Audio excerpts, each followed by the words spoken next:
আজকে আষাঢ় মাসের প্রথম দিন, এদিকে আমি 4 দিন আগে সবজির বীজ ভিজিয়ে রেখেছি, কিন্তু বৃষ্টির কারণে লাগাতেই পারতেছি না। আসসালামু আলাইকুম। 4 দিন আগে বাজার থেকে ঢেঁড়স এবং সিমের বীজ কিনে আনি।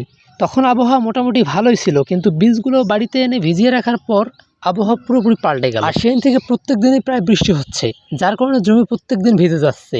আর ভেজা জমিতে এই সবজির বীজ লাগানো একটু কষ্টকর, কারণ এই সবজির বীজগুলো লাগানোর জন্য মাটিকে ঝুরঝুরা থাকতে হয়। কিন্তু কি আর করব, এই অবস্থায় আমাকে লাগাতে হবে বীজগুলো। যাই হোক, সবকিছুর জন্যই আলহামদুলিল্লাহ। যদিও মাটি ভিজা, তবুও আর কি করা। এদিকে আবহাওয়ার সংবাদ অনুযায়ী পুরো মাসটাতে এরকম বৃষ্টি চলতেই থাকে। এদিকে ভিজিয়ে রাখা বীজগুলো নষ্ট হওয়ার উপক্রম। আমার সবজি চাষাবাদ সম্পর্কে তেমন অভিজ্ঞতা না থাকার কারণে আমি চেষ্টা করতেছি পরীক্ষামূলকভাবে বিভিন্ন জাতের সবজি আমার এই সবজি বাগানে রোপণ করতেছি। আমাদের দিকে সবাই গতানুগতিক ধারার ধান এবং তামাক আবাদ করে আসছে প্রত্যেক বছর, কিন্তু আমার চিন্তাটা একটু অন্য ধাঁচের। আমার স্বপ্ন আমাদের জমিগুলোতে আমি রাসেল অ্যাগ্রো ফার্ম তৈরি করব। ইনশাআল্লাহ আমি আমার স্বপ্নের পথেই প্রত্যেকদিন হাঁটতেছি। এই স্বপ্ন পূরণের একটি ধাপ হিসেবে আমি পরীক্ষামূলকভাবে বিভিন্ন সবজি লাগিয়েছি এবং এখান থেকে অভিজ্ঞতা অর্জনের চেষ্টা করতেছি। আমার এই স্বপ্নের যাত্রার বীজ বপন করা হয়েছিল আজ থেকে 6 মাস আগে।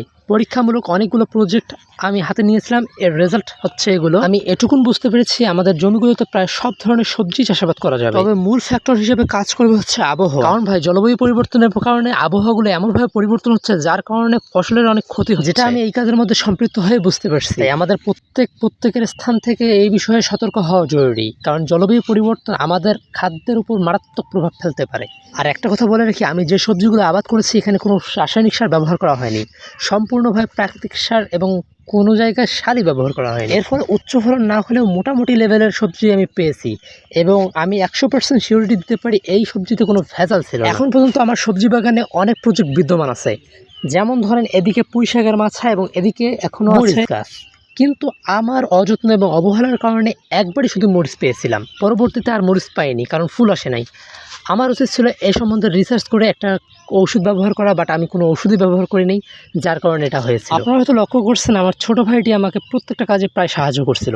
ক্যামেরার পিছনে এবং সামনে সবসময় সেই থাকে। যদিও তার বয়স এখন পর্যন্ত যথেষ্ট পরিমাণ হয়নি, কিন্তু তার উৎসাহ যথেষ্ট পরিমাণে বেশি। আর এই কাজবাজ এবং কথাবার্তা সবকিছু তো তারা আমাদের কাছ থেকে শিখবে। যদি আমরা তাদেরকে কাছে না নেই, তাহলে আমাদের কাছ থেকে তারা কি শিক্ষা গ্রহণ করে? তাই সে ঘরে বসে বসে টিভি দেখতেছিল, তাই আমি তাকে ডেকে এনে বললাম, আইসো রাহান বাবু, আমরা আজকে এই কাজটা করি, এবং তার উৎসাহ আমার থেকেও বেশি। যাই হোক, সব কিছুর জন্য আলহামদুলিল্লাহ। এবং এই কাজ শেষ করে আমরা আমাদের পুকুরে খাবার দিই।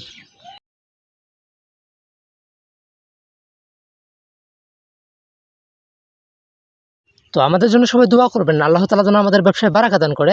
আসসালামু আলাইকুম।